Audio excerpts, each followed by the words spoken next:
I'm Don Hernandez, and this is your UWW-TV Sports Update. UW-Whitewater football played their first WEAC game of the 2023 season when the Kevin Boas coaching trio, Jace Rendall and Peter Jennings, faced off at UW-Oshkosh. The Warhawks hit the ground running, holding the Titans' high-flying offense to 0 points in the first half. UW-Oshkosh started breaking onto the scoreboard in the second half, but the deficit was too large for the Titans to come back from, and the Warhawks remained undefeated with a 37-21 road win over the Titans. The 1-2 punch of Tamir Thomas and Elijah Maher-Parr combined for 207 rushing yards and 2 touchdowns, as those two now rank first and third in the WEAC in total rushing. Here are the results from across the conference. You can see close games all around, but ultimately, the 3 teams with escapes with wins were River Falls, La Crosse, and Eau Claire. Looking ahead of this week, the Warhawks return home for the first time since week 2 as they will host the UW La Crosse Eagles.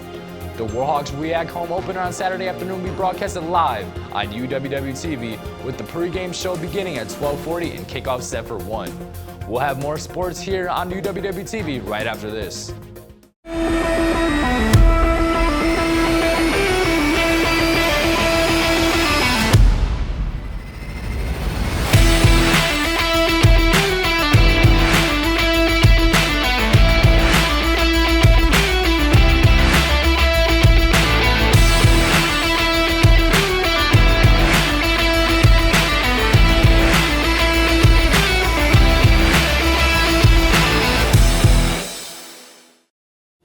After 3 straight match draws for men's soccer, they are looking to get back to their winning ways this week. They'll play at home against Milliken on Wednesday afternoon before the men's team makes a weekend trip up north to play UW-Eau Claire and Gustavus Adolphus on Friday and Sunday.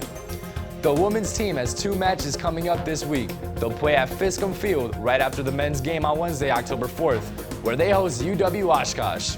They'll wrap up the week with 1 more match at UW-La Crosse on Friday night. Wednesday's matches for both men's and women's teams will be broadcasted live on UWW-TV. Replays will be available on UWWTV.org. UW-Whitewater volleyball spent another week at home with 3 matches. They started last Wednesday with the match against UW-La Crosse, which was a tough match from start to finish. But the Warhawks stayed 1 step ahead and beat the Eagles in 3 sets. Coming off that win, they hosted 2 more matches on Friday and Saturday, 1 against Elmhurst and 1 against Milliken. Each of these matches played out in similar fashion, with Whitewater winning 6 very narrow sets on the weekend, blanking the Blue Jays and the Big Blue in straight sets. For Whitewater, some notable performers in these 3 matches included Kirsten Anderson and Abby Dix, who combined for 37 kills, 26 blocks, and 11 digs in only 9 sets. Another huge accomplishment on the weekend as well, with head coach Stacy Boudreau picking up her 500th career win at Whitewater in victory over Elmhurst on Friday. Looking ahead to next week, Warhawk volleyball has off until Friday, October 6th, when they take on the Eau Claire Blue Golds. They will cross over into Minnesota the following afternoon, where they play Bethel University to close out the weekend.